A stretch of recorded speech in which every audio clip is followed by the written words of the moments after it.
Sunday Sound Off with Frank Bull. Good evening, everyone. Welcome to Sunday Sound Off, where you get to be part of the conversation. Everything sports. Tweet us your questions and comments using the hashtag Sunday Sound Off. Let's introduce tonight's panel.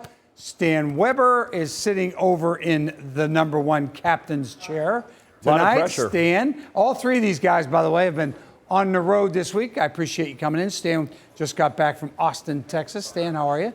I'm doing very well. Your K-State game that's close and they win, you got to be very happy. A lot of pressure sitting in Soren's chair tonight, though. I feel uncomfortable with him not around.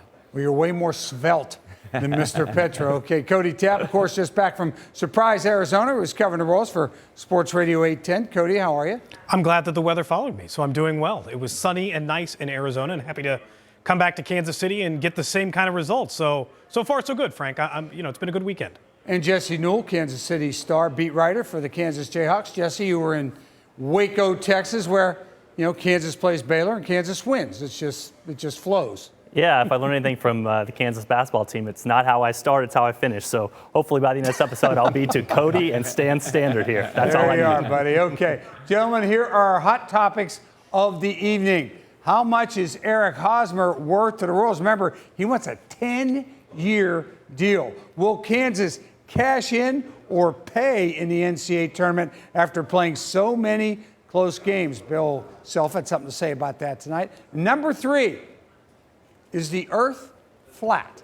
We will not start with that tonight. But to our question of the week, what was your reaction to the Kansas City Star story about the last year of Yordano Ventura's life? Stan, I'll tell you, no one knew he had that much going on in his head for this last year. A great story by the Kansas City Star. It's amazing to see what the undercurrent is on everyone's lives. These are young men, and you forget about it, especially people who come from other countries and try to integrate into the United States and get a lot of money. How does that all change them? How does it affect their relationships? Who do they believe that is really a friend or someone who loves them or who just wants to be around them to be cool and get some money? You think about the times where he was out on the mound and seemed a little uncontrollable, trying to send a message. And then you now hear about his personal life, and it really was an indication of what was going on behind the scenes. I can't believe all the things that we learned and how much the Royals must have been working behind the scenes to try to keep things in order. And at the end of the day, so sad that he hadn't really talked to his mom in the last year of his life. Absolutely.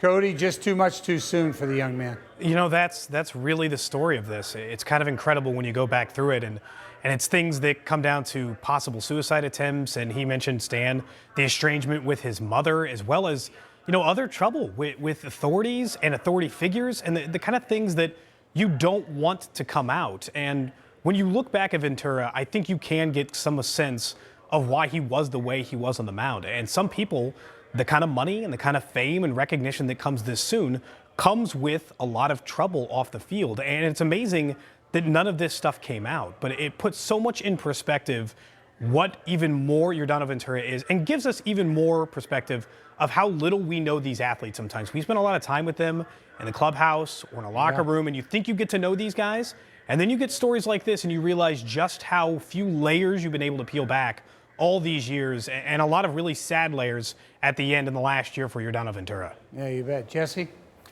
Yeah, great reporting by Vahe and Maria. I thought one of the most touching parts of it was when you're looking at Yordano and he's talking about how even after all the fame of baseball, he's looking and saying, I wish that I worked for my grandfather in his hardware store. And so another angle I hadn't even thought of was the Dayton Moore and the Royals angle, them saying that they don't have any regrets with how everything happened down the stretch. And I think that's really what you have to go with this, because again, as Stan said, there was a lot more to Yordano's story than the public knew. And the Royals and Dayton Moore, it had to be even more tough for them just knowing all the stuff that went on and then knowing the ending that came. Yeah, really, and the thing that really hit me was the fact that, like you said, he wishes just back at the hardware store driving that truck for his grandfather, and then the other part was, I wish I had never been this great a pitcher. I'd never signed with the Royals. I just wish I was back with my grandpa, which just is amazing that he could have all that fame, fortune, set up his parents and everything and the whole thing, and still be that miserable mentally after all that. So it was very, very, very poignant story. Well, up next, folks, we're going to have our hot topics. You're watching Sunday Sound Off.